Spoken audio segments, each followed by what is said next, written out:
DTI fam, what's good, baby? Another week down. Hopefully, you're going after your goals. Hopefully, you're going after your dreams. Hopefully, you're living a happier, healthier life because you're focusing on the habits and foundations that you've been building because you've been listening to these daily drive-bys.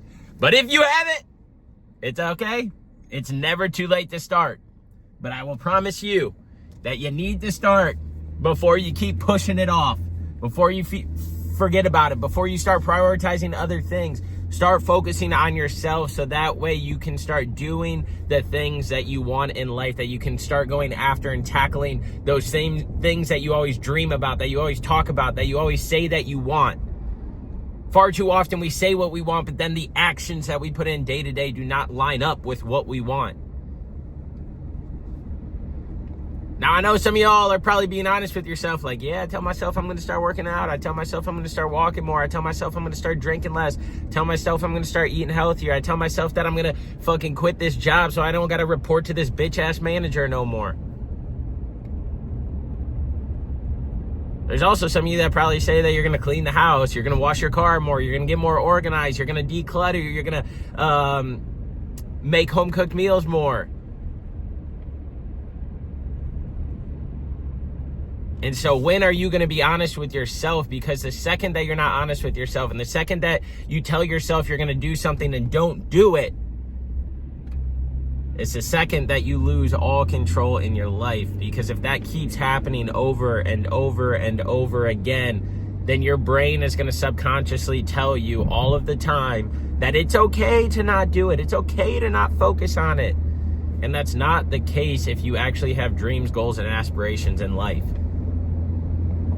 Now, I'm saying all of this because I know how easy it is to get pulled away from the things that you want. How easy it is to make a sacrifice to appease somebody else, but not a sacrifice to appease yourself. I know how easy it is to say, yes, I'll do this. But it's a lot harder to say, yes, I'll do this for me. Yes, I'll do this for me. Yes, I'll do this for me, because we think we have to do these other things to make people happy, to make people remember that we still fit in, to make them not judge us or hate us for making sacrifices for ourselves to go after what we want and the dreams that we want to achieve. The world is moving at such a fast-paced motion that that one yes might not seem like a lot. But when you add up all the yeses that you're saying to all these different things in life, it ends up taking over your life. And then you look back a week, a month, 2 months, a year later, and you're like, well, fuck, I didn't really make that much progress on my dreams, goals, and aspirations. Man, I was saying yes too much to all this other stuff and not yes enough to myself. My allergies are heightened this week, so I apologize for the sniffles. But if you guys read my newsletter this week, I talked about, well, I finally did it. And then the subheading was, I signed up for the Charlotte Marathon. And I keep asking myself, why did I sign up? What's the point of this one? Typically when I sign up for something, when I go after something, I'm like, this is what I'm doing it for. And this one, I just don't have that. I haven't found that. During my Ironman training, I truly deep down wanted to do that because I wanted to take away all the lessons. I wanted to take away all the feelings. I wanted to take away all the hardship and see what I could turn that into in life. So there was purpose, there was meaning, there was drive behind it. But this half marathon, I'm like, man, I feel like I'm just forcing myself to do it. And I don't know why. But I know that me signing up for this, the why is going to come, and the why is going to be much bigger and much greater than I know and think that it's going to be. Because when we do things that we don't want to do, when we have discipline in different areas that we don't want to have, we end up finding ourselves more. We end up realizing our capabilities. We end up realizing our purpose and why more, because it gives us time to reflect. This nothingness is not great. It gives us time to reflect on where our life is versus where we want our life to be. And so I'm doing this full marathon because truthfully, I need discipline in my life. I'm doing all these great things and stuff like that, but I stopped running after Ironman training. I stopped biking after Ironman training. I stopped swimming after Ironman training. But I say that I still kept the habits. I'm getting my steps. I'm getting my workouts in. But there's an element of the endurance space that I miss. And I miss it because I fucking hate it. And so during Ironman training, I was finding this love for running, and it was giving me clarity in a lot of areas in life, and it was giving me peace of mind. It was giving me a way to solidify feelings that I was having and thoughts that I was having, because I was just out there soaking in God's country and enjoying the world around me. And so the why that I'm doing this race is because I want to get back out there. I want to be on my feet more. I want to be running more. I want to find those hidden messages that I wasn't finding through weightlifting and steps. I want to find those different elevations and challenges that this is going to give me trying to complete a full marathon. And so don't get it twisted. Like I didn't fall off. I didn't stop all this stuff and just not do anything after Ironman training. That's not the case at all. But what I want to do is find that purpose, drive, and why behind endurance. Like endurance truly gives you like a different realm and perspective in life, because you can't hurry it up. You can't rush it. That time duration that you're set out there to hit, or those miles, there ain't no speeding that up or slowing it down. Like you gotta hit that time. And that's that. And what you do during that time is what you do during that time. And so I'm doing this full marathon, one, to just get that endurance challenge back, to get that endurance challenge going again and seeing what I can take out of it. Because there's different areas in life. We talked about it on our podcast the other day about like happiness and like how happy are you in life and all these different things. And like for me, life is amazing right now because there's so many things I'm looking forward to in the future. But like those things that I'm looking forward to in the future, I'm so excited about the journeys that it's going to take until that happens. And so it's the same thing with training. You got the future, the excitement, the race, but like what can you take away from that journey? What can you take away from that process? And so that's where I'm at in life right now, is like, man, I'm so excited for the things coming up, but I'm not going to focus on those. I'm going to focus on the day-to-day actions that get me to those. Knowing that they're already there, they're already set in place, marriage, work goals, DTI goals, all these things. Like I know what I'm working towards, but let me enjoy this journey. Let me enjoy this process. And I think that that's where we lack as well, is that we don't enjoy the journey and process because we're so focused on the finish line. But if you start focusing on the journey and the process and let the finish line just be a known thing that it's going to happen, it's wild what you can take away from it. And so there's so many finish lines in my life that I can like depict on what they're going to be. But just like when you cross any finish line, there's still a story afterwards. There's still a journey afterwards. There's still a movement afterwards. There's still a focus afterwards. Because it's like, where are you going to go after that finish line?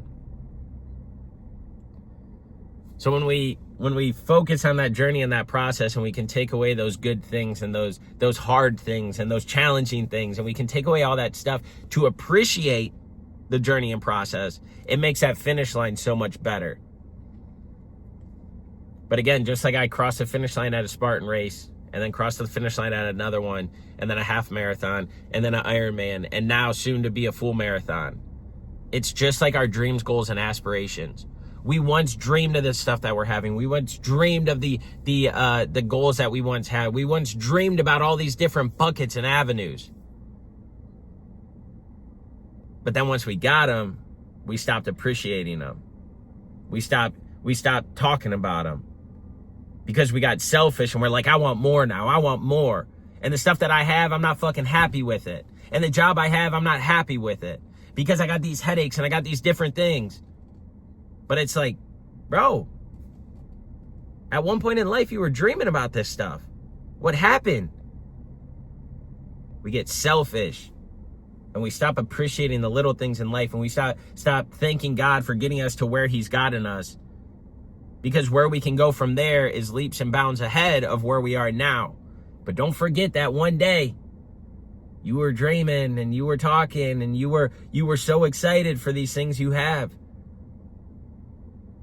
Dreams, goals, and aspirations always change. So that's why I hate when people are like, yeah, but when I get this, I'll be this. But when I get this, I'll be that. But what happens when you get those things, if it don't bring that happiness, if it don't bring that excitement, if it don't bring that passion, charisma, what happens? Or what happens once you get it and 2 months later you're like, fuck, this ain't what I thought it was going to be. But you wasted all that time talking about it. You wasted all that energy saying if you had that in life, life would be good, life would be great.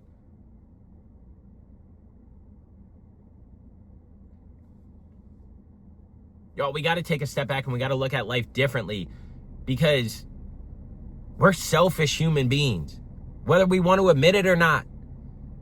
The fact that we can have all these amazing things and that we can have all these amazing relationships and friends and amazing jobs, we got to remember that there's people out there that literally would die to have probably 99.9% of the people who are listening to this lives. Maybe even people that scroll past it. There are people out there in this world who have limited capabilities to be able to achieve and accomplish the things they want because of the environment and setting that they're in. So I just ask you to take a step back and just appreciate life, because it doesn't matter where you are, from where you want to be, where you were. It doesn't matter where you are on that totem pole or on that scale. What you have now is amazing. But if you want more, don't make it seem like it's a heartache. Don't make it seem like it's a disgrace. Don't make it seem like it's this bad thing because you don't have it right now. Figure out a way to instill daily habits into your life to be able to achieve that next thing you want in life, to go after that next thing you want in life, to bring in that next thing you want in life. And just be grateful for it, because life is too freaking short. Life is too short to just always be complaining and always be thinking life is against you and God's against you and all these different things are against you, because it's not. You're against yourself, but you're so selfish that you won't agree to it. You won't admit it. You won't see it that way. And again, the things that I talk about in these daily drive-bys are things that I need to hear as well. They're things that I need to process as well. They're things that I need to go through so that way I can make sure. That is ridiculous that this big-ass semi is just pulling into this tight-ass spot next to me. They need to make sure that, or I need to make sure that the things that I'm saying and the things that I'm doing are something that I believe other people can resonate with. And so I try to keep myself humble. I try to keep myself in the know. I try to keep myself aware of what could be or what is or what's going to be. Because, again, when we start focusing on these different areas and we start putting attention in the right places, I talk about all these different things with habit stacking and all this stuff. It's for a purpose. It's for a why. It's gotten me out of those hard times. It's gotten me to think clearer. It's gotten me to be a better person. It's gotten me to evaluate things differently. Daily habits and structure in a lifestyle is not bad. It actually is amazing and helps you get to those different areas of where you want in life. And so the reason why I'm doing this full marathon and the reason why I'm going after it is not because I'm so sad with the way that I've stopped endurance after Ironman training. No, I'm fucking happy with it. But again, I need something to fuel me, to drive me, and I think that a full marathon will do that. I have 2 months to prep for it. I think that I'll be able to kill the prep, whatever that looks like. I'm not putting pressure on it. I'm not putting pressure on the race. I'm going out there and I'm just going to fucking do it. And I'm going to make it happen. And I'm going to endure the pain, the challenges, and I'm going to endure the ups and downs that happen during that race and during the training that's here to come. So when you stay ready, a wise man once told me. He once told me a couple times. He said, once you stay ready, you ain't got to get ready, fool. And I was like, okay, bro, I feel you. I see you. And so that's the mentality, is I know that my daily actions and my daily habits have been getting me prepared and ready to endure this next challenge. And I think because I have those things outlined in life, I'll be able to achieve and accomplish it, whatever that looks like. And so, yeah, that's all I got for y'all. I don't know what you want to take away from it. I don't know if there's anything to take away from it. But as always, if you didn't like this daily drive-by, there's going to be another one and another one. So come back, listen in, tune in, support the kid. But most importantly, just enjoy life and go after the things that you want. Don't let others influence you. Influence yourself to be able to go and achieve and do the things that you want in life. Have the desire to inspire. And as always, I'll talk to you next week. It's on!